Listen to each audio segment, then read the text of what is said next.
Alamin ang magiging lagay ng panahon sa iba't ibang bahagi ng bansa ngayong araw ng Miyerkules. Panoorin po natin ang update mula sa Philippine Weather Bureau Pag-asa.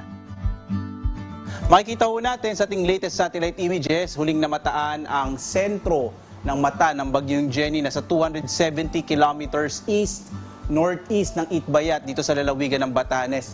Bahagyang humina itong bagyong si Jenny at sa ngayon ang kanyang maximum sustained winds ay nasa 150 kilometers per hour at yung pagbugso niya nasa 185 kilometers per hour. At ito ay kumikilos pa kanluran, hilagang kanluran sa bilis naman na 10 kilometers per hour. Malaking bahagi ho ng Northern Luzon at gayon din sa Central and Southern Luzon ay makakaranas. So, malaking bahagi ho ng Luzon ay makararanas ngayon ng maulap na kalangitan na may mga pag-ulan, lalong-lalo na sa may bahagi ng Ilocos Norte, Apayao, Cagayan, lalong-lalo na ho sa Batanes at sa Babuyan Islands kung saan pinakamalapit ho yung bagyo sa kasalukuyan. Samantala naman, narito yung ating latest track ng bagyong si Jenny. Makikita ho natin ngayong hapon patuloy niyang babaybayin ho at kikilos na ito pakanluran patungo sa may bahagi ng Taiwan.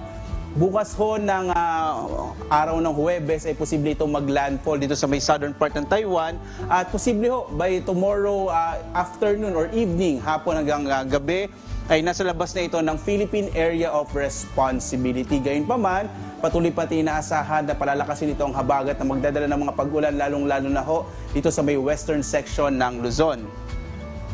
Sa ngayon nga, nakataas itong signal number 3 sa may bahagi ho ng northern portion ng Batanes. Ito ho yung area ng Itbayat. Habang signal number 2 naman sa nalabing bahagi ng Batanes at hilagang bahagi ng Babuyan Island. Sa mga lugar na to, inaasahan natin ang masungit na panahon. Magdadala ho ito ng malalakas na hangin at mga posible ho malalakas na mga pag-ulan. Kaya iba yung pag-iingat to, lalong-lalo na sa mga kababayan natin dito sa may Batanes at Babuyan areas kung saan nga ho, inaasahan natin na lalapit or at least lalapit ho itong ilang bahagi ng bagyo.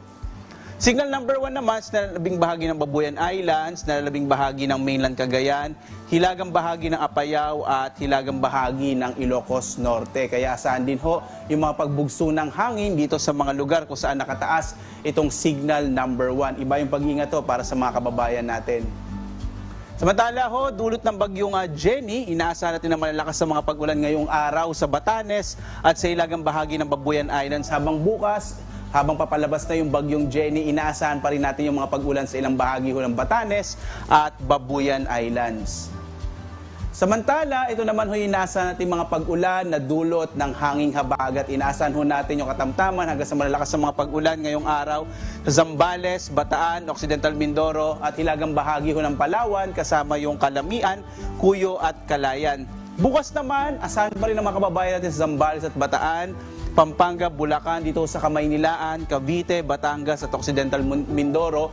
Patuloy ho may posibilidad ng mga katamtaman hanggang sa malalakas na mga pag-ulan dulot ho ito ng habagat na pinalalakas pa rin ng bagyong Jenny. So kahit nasa labas na ng Philippine Area of Responsibility ang bagyong Jenny, maaari pa rin itong magdulot ng pagpapalakas ng hanging habagat.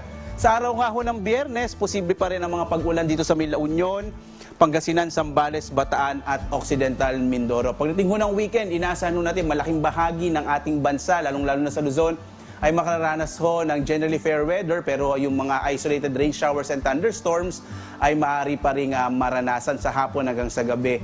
Ito rin ho inaasahan natin ngayong araw sa nalalabing bahagi ng Visayas at ng Mindanao, mga isolated rain showers and thunderstorms.